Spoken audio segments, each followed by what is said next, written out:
সকালবেলা উঠেই আমার মেয়ে ওর বাপিকে একদমই চোখে হারায়। মানে যখন অফিসে যাবে তখন ওর খুব বায়না, বাপি যেও না, বাপি এই তাই নানান কথা।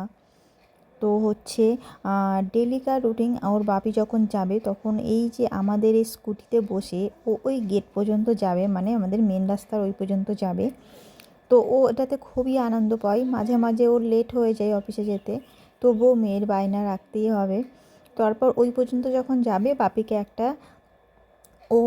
একটা চুমু দেবে, তারপরে ও আবার বাড়িতে আসবে। আর ও অনেক লিস্ট ধরিয়ে দেবে ওর বাপিকে যে এই খাবার নিয়ে আসবা, এটা সেটা নানান কথা। তো মেয়েরা মনে হয় একটু বাবাকে বেশিই ভালোবাসে। আর সকাল সকাল আমি আজকে ভেবেই নিয়েছিলাম ওর জন্যে যে ফ্যান দিয়ে ভাত করব, কারণ ও সত্যি কথা বলতে দুদিন হলো ভালো করে ভাতই খায়নি। তো আমি এখানে আলু সিদ্ধ আর ফেনা ভাত আর ঘি দিয়ে সুন্দর করে মাখিয়ে দিয়েছিলাম। তো দেখলাম ও খাচ্ছিল। এমন নয় যে ডেলি ডেলি খাবে, ওটা ওর মুডের ওপর ডিপেন্ড করে।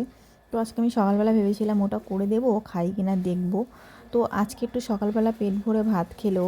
আর বাচ্চাকে পেট ভরে খেয়েছে, এটা দেখে মায়েদের যে কী শান্তি, যারা মা হয়েছে তারাই জানে।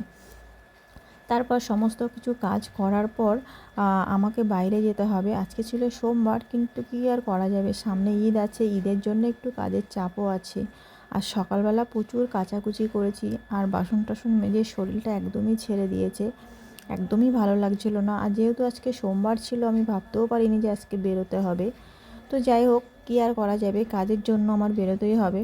তো মেয়েকে রেখে আমি বেরিয়ে পড়লাম বাজারে।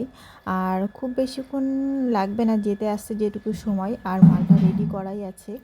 তো আমি ভাবছিলাম আগে নিয়ে আসি, তারপরে বাদবাকি কাজগুলো করব।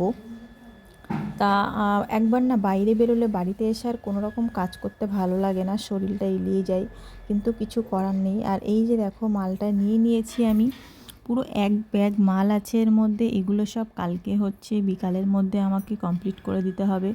তো হঠাৎ করে কাজের চাপ চলে এলো আবার। এমন নয় যে কাজ ছিল না, আরও ছিল যেগুলো আমি বাদ দিয়ে দিয়েছি আগে থেকে, কিন্তু তার মধ্যে এই কাজটা চলে এলো এমার্জেন্সি, তো আবার একটুখানি চাপটা বেড়েই গেল। এখানে দেখো বড় বড় ঝুমকো আছে, কানবালা আছে, পাশা, মানে সমস্ত ধরনের ডিজাইনে আছে। তো আমি এগুলো আলাদা করে নিয়ে এসেই ওয়েট করে নিই যে কতটা ওয়েট আছে, কারণ এগুলো খুব দামি দামি মাল, তো হারিয়ে গেলে একটা বিশ্বাস নষ্ট হয়। তো আমি ওজন করে আলাদা আলাদা ভাগ করে রেখেছি যে কাকে কাকে দিয়ে ছাড়াবো। আর এইগুলো ছাড়াতে দিয়ে আমার এখনও অনেক কাজ আছে, যেগুলো আমি